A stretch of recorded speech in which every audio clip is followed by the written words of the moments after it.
monochromatic. Joining us now from House Oversight, Texas Congressman Pat Fallon. Congressman, what's your reaction to this? If she thought he was having a stroke and looked like it was made of clay, why insist to the world he could serve another 4 years? Let's show Jonathan Turley's tweet. Jonathan Turley tweeted, Jill Biden instead declared victory, denied any evidence of decline, and gaslit America. We should point out she's not a medical doctor. What do you think?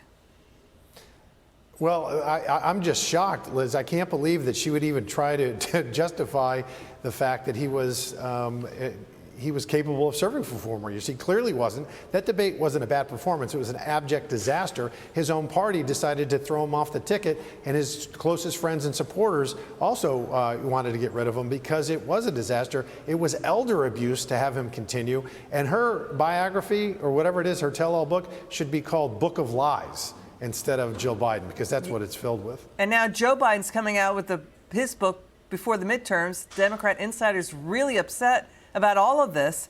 You know, we've got separate news. CBS News fired 60 Minutes Scott Pelley for cause after Pelley reportedly had blasted Nick Bilton, the new executive producer, in front of staffers at a meeting. He reportedly attacked new CBS boss Barry Weiss as well. Let's watch Pelley's 60 Minutes interview with Joe Biden. He is accused of downplaying Joe Biden's decline, talking only about his stutter. Critics allege that CBS and Pelley used the stutter narrative to dismiss legitimate questions about Biden's cognitive decline. Watch this. Late Thursday, we met President Biden at the White House. It had been a rough week, and we could see it on him. Mr. Biden will be 81 next month, and he has said that when he's tired, his lifelong stutter can creep back in.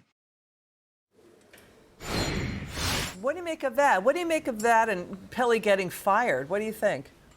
Well, first of all, with that, it was complete deception. That's crazy. I'm serving currently right now with a Republican from New Jersey named Chris Smith. He knew Joe Biden when he was, in the 1980s and 90s. He's known him for almost a half a century. And he will tell you that Joe Biden, when he reached the presidency, was a shadow of his former self. So for Pelley to sit there and interview a man like that in that kind of cognitive decline and try to cover it up, he's just really acting as a propaganda wing of the Democratic Party.